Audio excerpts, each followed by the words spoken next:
The Johnson Wax Program with Fibber McGee and Molly.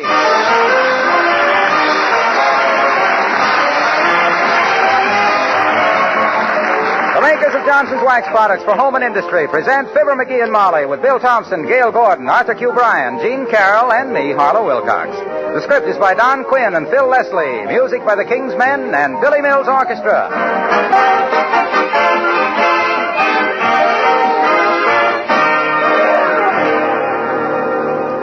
You know, during these nice early summer days, most of us like to be out of doors more often. I like to play a little golf myself and putter around my garden. And you? Well, don't you like to get out of your kitchen just as much as you can? That's why you'll be more thankful than ever this summer that you can put a shining film of Johnson's self-polishing Glow Coat on your kitchen linoleum. Regular Glow Coat care saves hours of work all year round. Constant, tiresome scrubbing is unnecessary, for one thing. Dirt and spilled things wipe right up with just a damp cloth. And Johnson's Glow Coat is so easy to apply. There's no rubbing or buffing. Just apply it and let it dry. Glow Coat shines as it dries. Glow Coat makes linoleum and other floors so beautiful, too. Colors come bright and fresh. Patterns stand out again. And the bright Glow Coat shine is something you must see to believe. Try it. Have sparkling, bright floors this summer and less work with Johnson's self-polishing Glow Coat. It's the floor finish with the brighter shine.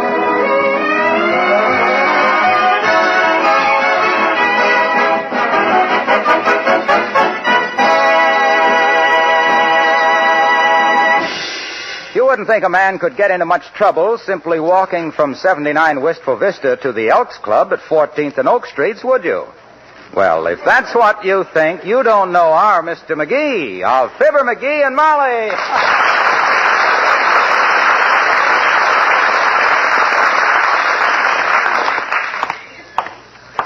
Oh, I had a Cocker Spaniel, and her name was Little Nellie. Used to roll upon her back so we could scratch her on the stomach. Oh, the monkey and the coconuts. Got to get that pivot tooth tightened. Getting so I hiss like a skillet full of salt pork. If I ever get it. Hey, buddy. Who said that? Me, Mac. Over here in the doorway. Huh? Oh, hi, bud. If this is a stick-up, you need a little more experience. I'm flatter than a copper's arches. Nah. This ain't no stick-up, pal. I want to do you a favor. A likely story. Guys, don't stop guys in doorways to do guys favors. You think I just come in from Peoria on a load of hay or something? Not you, brother. I know a city man when I see one. And what I got here wouldn't interest no yokels. What do you mean? What do you got? And if you're going to try and sell me a genuine sable coat that you smuggled out of Russia in a bucket of borscht, you're barking up the wrong citizen. Look, Mac, that hot fur stuff is strictly a racket, see? This is legit. Come here. I don't want to broadcast this. Okay, but I know. I've been waiting here all morning for some guy to come past that looks like he knew a real hand-woven Irish tweed when he seen it. Irish tweed? Yeah. Hand-woven? Yeah. No kidding. 3 bolts of the finest homespun Irish tweed that ever come out of Donegal, pal. Frankly, I smuggled it in, see? In that case, include me out, bud. Smuggling is illegal. It's cheating the government. Look, Mac, leave us be logical. Who is the government? The government is the people. Who is the people? Me and you. If we cheat ourselves, who cares? I got 3 bolts of Irish tweed you can have for peanuts. Me mother needs the money. Where you got it? Down the alley in an empty rubbish can. Come on, let me show you. This is the greatest bargain.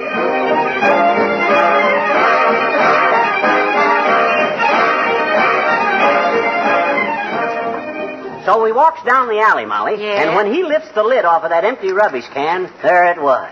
3 bolts of the most beautiful Irish tweed you ever scratched your fingers on. Look at it. Hand-woven. Mm-hmm. He says I could have the 3 bolts for $10 a bolt, and I played it cagey, see? I says it's too much, pretending I wasn't interested. Yeah? So he says if $10 a bolt is too much, I could have all 3 for $35. So I grabs it. Dearie, remember that picture in the photo album of you as a little boy? Playing horse with a harness around your shoulders and your brother Mickey holding the reins? Yeah, but what that got to do with this? Your brother knew you better than I do. He played it safe. I don't get the... McGee, this so-called Irish tweed is not worth the thread to make it into fishnets. It's junk. You think so, eh? You think this guy would have risked smuggling it in from Ireland if it wasn't worth good dough? How do you know he smuggled it in from Ireland? He showed me his mother's picture that he was going to send the money home to. How How do you know it was his mother? It said so right underneath the picture. Whistler's mother. Oh. The guy's name was Patrick Michael Whistler. Listen, my little pigeon. Whistler's mother is a famous painting. Yeah? If her son were living, he'd be 113 years old. Oh, by George, he don't look it. He handled these 3 heavy bolts of tweed like they were nothing. I'll bet he did, all right. What's done is done, dearie. What are you going to do with it? Make a few bucks on it. Sell it to a few friends. Ought to be 25 yards to a bolt. That's 75 yards. Sell it for maybe $10 a yard. That's $750. Minus 35, $715 profit. Wow, what an investment. Let me see that cloth again. Here, take a look. You see how loose wove it is? You see them little twigs and stuff in it? Mm-hmm. Yeah. I can see why Ireland stayed neutral in the war. Huh? Nobody dared get into an argument wearing stuff like this. Well, you women don't know much about tweeds. That's strictly a man's material. It's outdoorsy. Well, it can't go outdoorsy too quicksy for measy. You wait and see how it makes up, kiddo. I better measure it and see how much I can keep for myself. You got a tape measure? There's one in my sewing basket upstairs. Lena will get it for you. Oh, swell. Hey, Lena. Oh, Lena. I got the tape measure right here, Mr. McGee. I've been checking myself, and I'm a perfect 36. Lena, you are 36, huh? Just exactly, honey. 30 around the middle and 6 around the neck. Yeah, but Lena... Oh, I always had wonderful proportions, like the Venus de Mildew people said. You know, I won a bathing beauty contest once in Cleveland. You did? I was Miss Shaker Heights of 1926. I had a real good offer from the movies, too. Oh, not really, Lena. An offer from the movies. Yes, they wanted me to play opposite Barbara Stanwyck. Oh. They said they'd never seen nobody as opposite Barbara as I was. But did you ever actually work in pictures, Lena? Well, not actually, no. I didn't think it was dignified. They just wanted me to be a standby. Stand in. Yes, a stand-in. Mm-hmm. But that's not undignified, Lena. Lots of stand-ins have become stars, you know. Well, I wouldn't have, honey. They wanted me to stand in for a horse in the Skip-Along Hassity picture. Gosh, and I knew I'd never get to be a horse. No, you're a little dark for a palomino, Lena. I'll say. Hey, take a look at this Irish tweed material I just bought. Beautiful, eh? Is that Irish tweed, Mr. McGee? Yeah. Well, goodness me. Wouldn't my papa have loved some of that? He would, eh? Was your father Irish by birth, Lena? No, by extraction, honey. After he had his teeth pulled, he had the most beautiful brogue you ever heard. Well, call me unless you want something.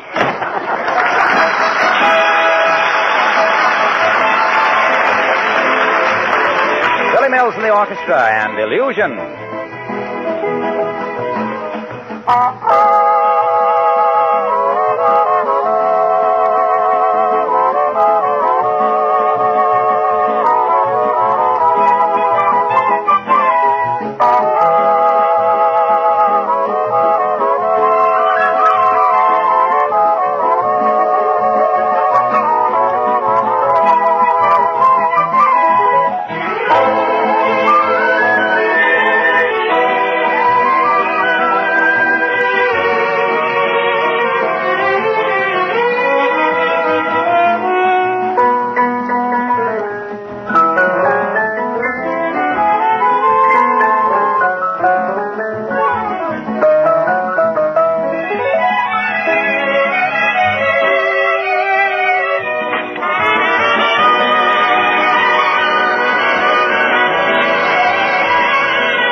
funny. I just measured this cloth. It's only 60 yards, but at $10 a yard, that's $600. You know, the cloth I got from the guy in the alley? Yeah. Not bad for a morning's work, eh? Look, dearie, 60 yards of cloth will make an awful lot of suits. And in this case, I do mean awful. But what makes you think anybody will buy it? Because my friends know clothes, that's why. Take Wilcox, for instance. Snappiest dresser in town. He'll knock me down to get 4 yards of this tweed. He'd probably knock you down for just suggesting it. And Doc Gamble. Now, there's a guy who really needs a new suit. He always looked like he'd got dressed in the wrong upper berth with the train pulling in. I don't know, McGee. He goes to the best tailors in town. Yeah, he goes there, and you know what?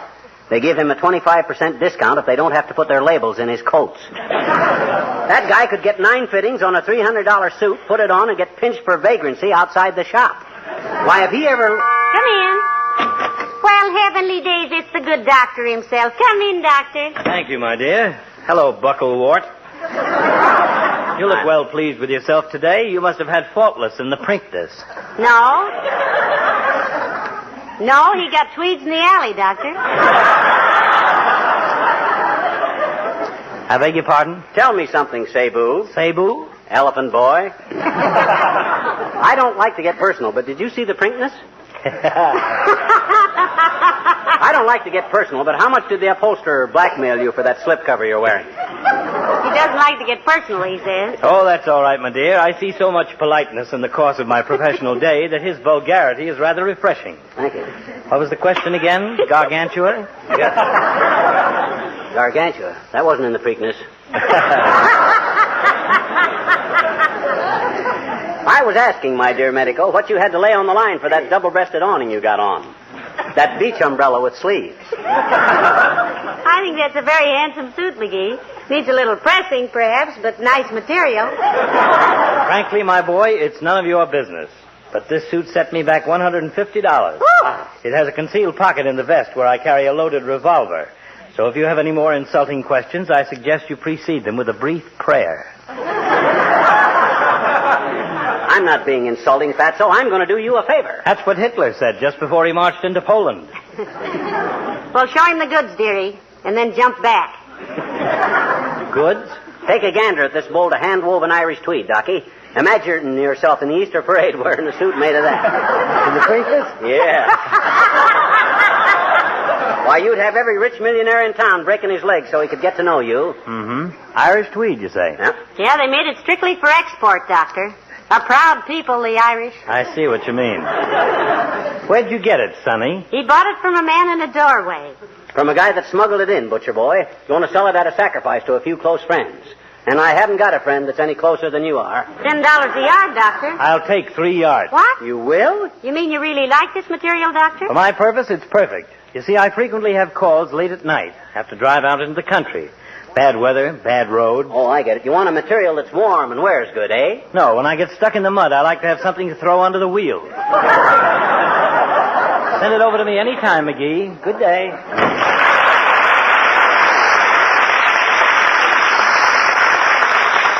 Well, to throw under his wheels in the mud. That's what he thinks of your Irish tweed, dearie. Don't kid yourself, Snooky. He just says that so I wouldn't raise the price when I seen he wanted it. Hey, I better pull down the window shade so the sun don't fade this stuff. You know, some of these high-class materials are all... That dad-ratted window shade. I gotta fix that thing one of these days. There's no hurry, dearie. I've stopped leaping 3 feet every time it goes up. Now I just twitch a little. Yeah. I'll stop at the hardware store sometime and get... Hello, folks. Remember me, the man who sells the stuff to raise the dough to buy the time to put you on so I can come in and sell the stuff? Hello, Mr. Wilcox. You're just the guy I wanted to see, Junior. You're one of the few fellas around here who knows good material. Yes, and I want to talk to you about that. If you can't get me out on a laugh once in a while, Racine will start thinking I'm No, Mr. Wilcox. He means clothing material, not comedy material. Although on second thought, maybe it is. You know a good Irish tweed when you see it, Junior? Sure. What's that got to do with it, McGee? What do you mean, what's that got to do with it? This is a fine tweed. Here, Junior, take a look at this bolt of cloth. What is it? A good question. Boy, this is the finest Irish tweed ever brought, ever imported out of Ireland. Close your eyes and smell that material, Junior. It's got the very fragrance of old Ireland. Well, I don't know if Can't you just picture those happy weavers? singing Meet Me in the Garden Where the Praties Grow. As the mist rises over the peat bogs, and the wet smacks of tourists kissing the Blarney Stone come wafting across the River Shannon, and the little people picking shamrocks on the road to County Clare, and the pretty spalpeens lacing up their shillelaghs for a game of morning in the bright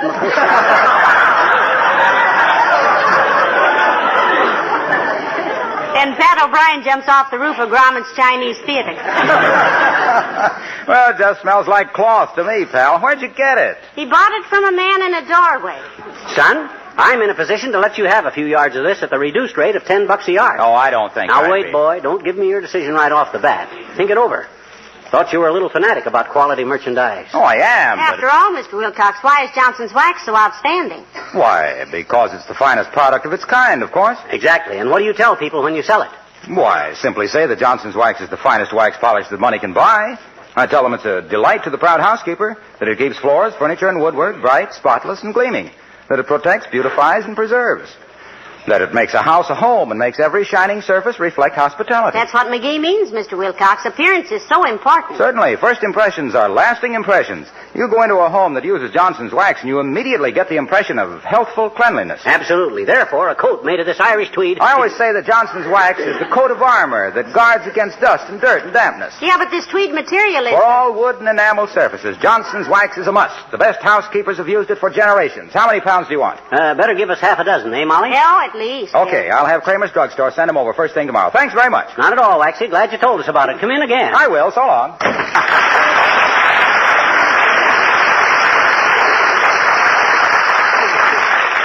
Quite a salesman, that lad.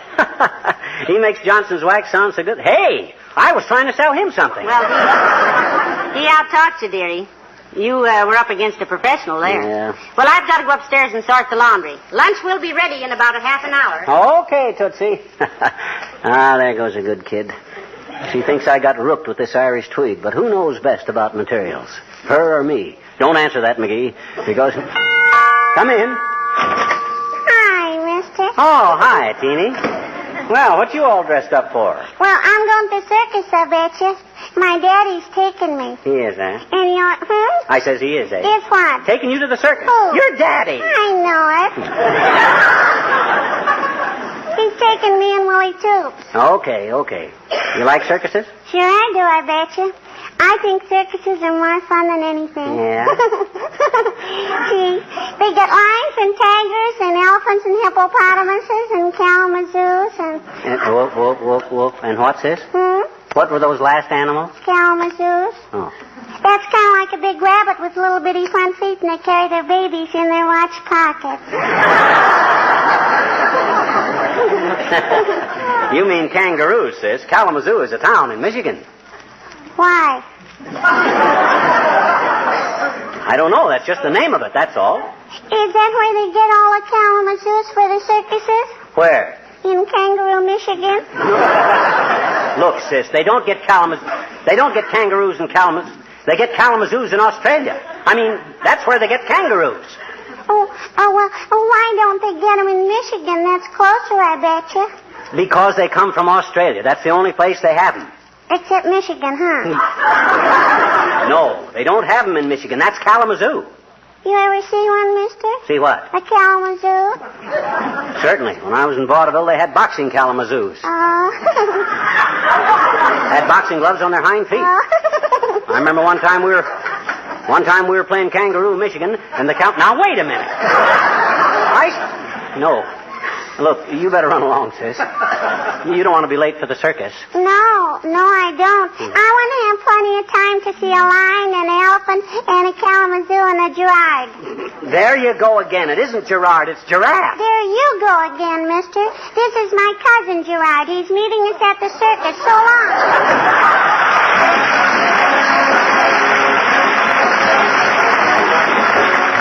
The King's Men, and you can't tell a man by his hat.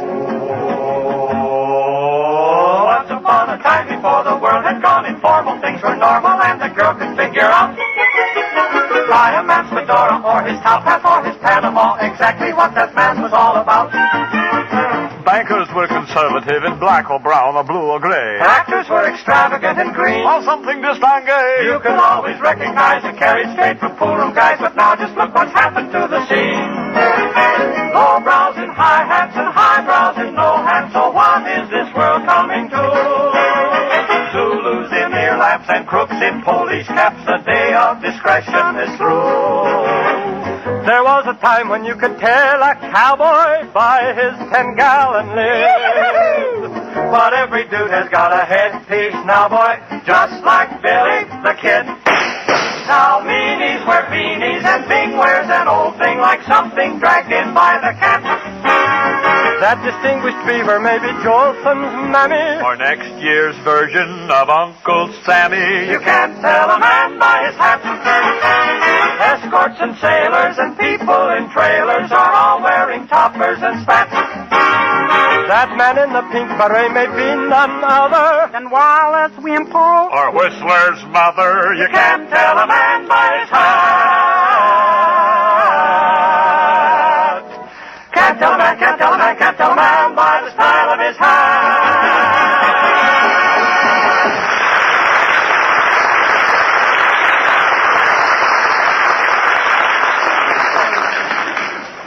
It was nice of you to drop in, Mr. Wimple. Thank you, Mrs. McGee. Lucky, too, Wimp. For you, I mean. I'm going to do something for you. No, thank you, Mr. McGee. People are always doing things for me, and I'm always getting into trouble. Oh. How's that, Mr. Wimple? Well, just this morning, Sweetie Face, that's my big old wife. Yeah, we know. Sweetie Face said, Wallace, she said, I'm going to do something for you. And I said, yes, dear. And she said, some of the girls are coming for luncheon, and I'm going to let you make the lemonade. And I did, too. Well, what's so amusing about that, Mr. Wimple? Well, I'm going back after lunch and walk right up to her and say, listen, you big moose. After this, you can mix your own lemonade. Wow. What'll she say to that, Wimp? Nothing.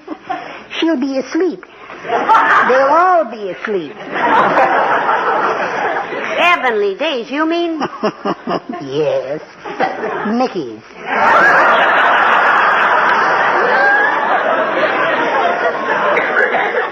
Well, look, Wimp, I got 3 bolts of genuine hand-woven Irish tweed here that I bought. From a man in a doorway. Yeah. You know anything about good Irish tweed, Wimp? No, I don't, Mr. McGee. Sweetie Face buys all my clothes. Really? Don't you ever buy any clothes for yourself? I bought a pair of gloves once. I got so tired of wearing those mittens with a string running through my sleeves. What happened when Sweetie Face found that out, Wimp? Oh, she just had a tantrum, Mr. McGee. Yeah. She snatched my bird book out of my hand and hit me on the head with it. Your what, Mr. Wimple? My bird book. You see, I had been reading about the silver-crested whickey of Pennsylvania, which builds plumbing into its nest with soda straws. And then when May I come in? You are in, Wimp. That's somebody else. Oh, excuse me. Sure, Mr. Wimple. Come in. My gosh, Latrivia. Hi, Latriv. Hello, Mr. Mayor. Hello, Molly. Hello, McGee. And Wallace. Good day, Your Honor. Haven't seen you since you sneaked out one night and met me in the Chinese restaurant, Wallace. I hope there were no unfortunate repercussions to that event. Well, there were, but they've healed up now. Like Chinese food, Your Honor? Very fond of it, Molly. In fact, I learned how to cook rice myself. Well, you give me your recipe for rice, and I'll give you my recipe for hot chocolate, Latriv. What's your recipe for hot chocolate, Mr. McGee? I take hot chocolate, and heat it.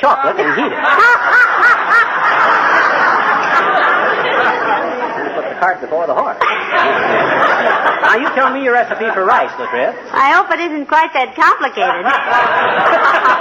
Yes, I hope so, too. Oh, it's very simple, Wimple.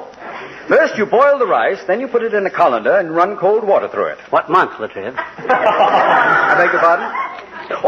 Oh, this was last month, April. You punch holes in it, I suppose.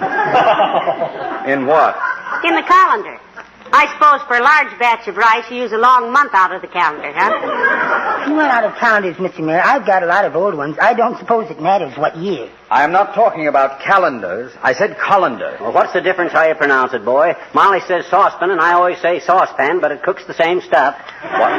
What I was trying to say was that a colander and a calendar are two different things. I know they are, Mr. Mayor. I got one from the bank with a picture of a pretty girl on it, and I got one from the butcher with a cow on it. And Sweetie Face let me keep the one with the cow.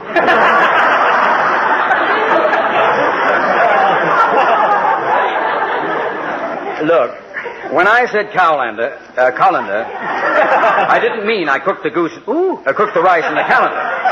A colander is a hole with bowls in it. A bowl with holes in it. Oh, now, come now, Mr. Mayor. Don't get so excited about it. Every cook has his own way of doing things. If you want to punch holes in the calendar, I'm sure... I don't punch cows in a colander. I mean, when I cook rice, I run through some cold water. I run some cold calendars through... water through...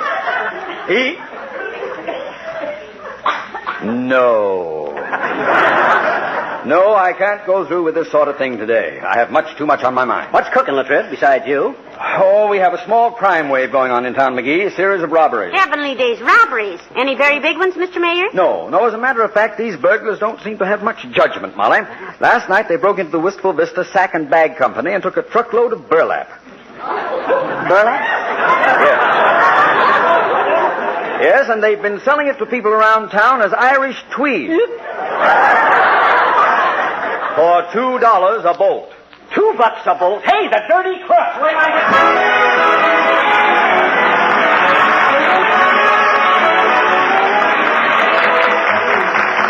Tell me, how does your car look? Be honest now. Is it a good deal dirtier and gloomier looking than you'd like it to be? If it is, I think I know the reason. Whoever does the car polishing in your house is waiting for an easy way to do the job. Well, sir, you needn't wait a day longer. The easy way to polish your car is here, and it's called Johnson's Car New. Even if you search the whole country, you wouldn't find a car polish that's easier to use than Car New. You see, Johnson's Car New is a liquid that both cleans and polishes your car in one quick application. Here are the simple directions. You apply Car New, rubbing just enough to loosen the road grime, and let it dry to a white powder. Then you wipe this powder off. All the dirt and road grime disappear. And take it from me, the shine on your car does your heart good. Why not try easy to use Johnson's Car New? It's wonderful. One quick application, and you'll have a clean, sparkling car that's a joy to drive. After I described the guy, the cops went right out and picked him up, Molly. Him and his pal. Oh, wonderful. So you helped capture the burlap burglars, Yep. huh? They got the whole truckload of loot back, too. And you know what I'm going to do with the reward? Reward? Yep. I'm going to give it all to you, kiddo. You've been a good kid. You've been wanting new drapes for the living room, and this reward will come in handy. Oh, McGee, you darling. How much is it? 10 bolts. Good night. Oh, good night, all. This is Harlow Wilcox speaking for the makers of Johnson White Products for Home and Industry, inviting you to be with us again next Tuesday night. Good night. This is NBC, the National Broadcasting Company.